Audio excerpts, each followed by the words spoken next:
Aperçu général de la situation prévalant en Algérie avant la naissance d'Ibn Badis. Ce passage est tiré de l'ouvrage Abdelhamid Ibn Badis, un imam de guidée, de science et de réforme, publié aux éditions Sciences et Pratiques Bijaya Algérie et également disponible en ligne sur le site kabylissunna.com. Au nom d'Allah, le tout miséricordieux, le très miséricordieux. Louange à Allah, Seigneur de l'univers, et que la prière et le salut soient sur notre prophète Mohammed, sur sa famille et tous ses compagnons. Ceci dit, quiconque cherchera à savoir dans quel état se trouvait l'Algérie rien qu'aux 5 premières décennies suivant le débarquement militaire de la France sera frappé de stupeur des conséquences dévastatrices d'une colonisation qui avait pour but de décimer au sens propre et figuré toute une nation.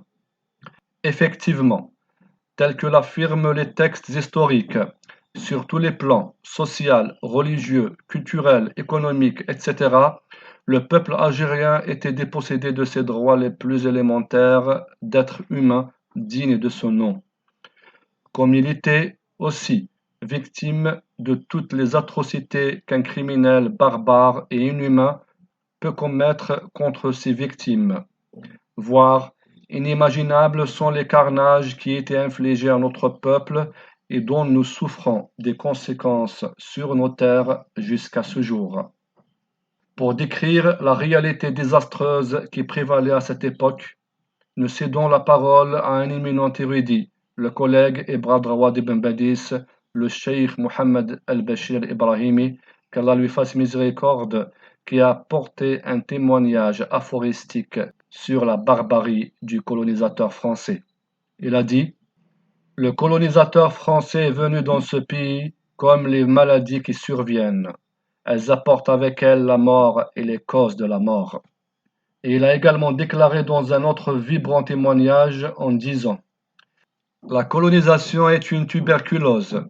Elle combat tout ce qui est susceptible de renforcer l'immunité d'un corps sain. Et dans ce pays, elle administre ses lois afin d'annuler les règles islamiques.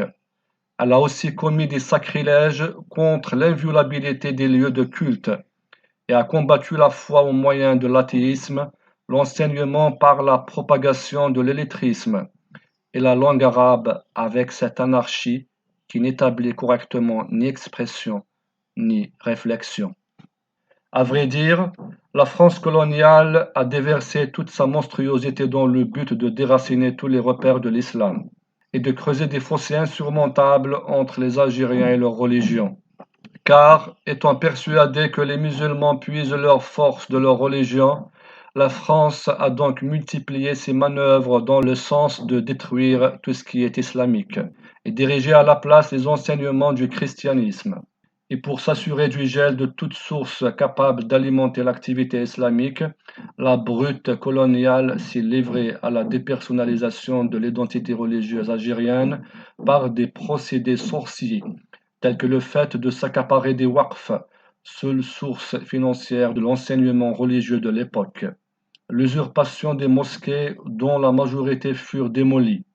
Notons qu'à Alger seul, il y avait 122 mosquées et qu'en 1899 ne restait que 5, alors que d'autres étaient transformées en bureaux, en casernes militaires, en églises, etc.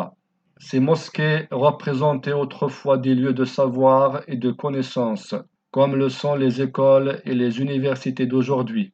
La France coloniale a également instauré, comme l'a souligné le cheikh al-Ibrahimi, plusieurs lois afin d'entraver et de limiter la liberté de l'enseignement et de l'apprentissage, et ce, par le moyen, entre autres, de se mêler dans la programmation et l'établissement des méthodes d'enseignement. Elle a ainsi interdit d'enseigner l'exégèse du Coran, surtout les versets qui incitent au combat. Elle a entravé l'apprentissage de la langue arabe littéraire, langue du Coran et de l'islam, qu'elle a concurrencée par la propagation de l'enseignement des dialectes arabes. Et elle a donné libre cours à la prolifération des écoles françaises qui enseignaient certains enfants algériens suivant une méthodologie francisante et laïque. pour qu'ils se vanteront plus tard que leur pays est la Gaule et que leurs ancêtres sont les Gaulois, qu'il n'existe pas de pays qui s'appelle l'Algérie, tel qu'a eu l'audace de le dire un certain étudiant algérien formé dans ces écoles.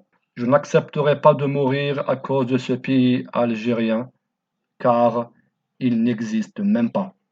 En somme, la colonisation française n'a épargné aucun effort pour éradiquer définitivement l'islam des terres algériennes.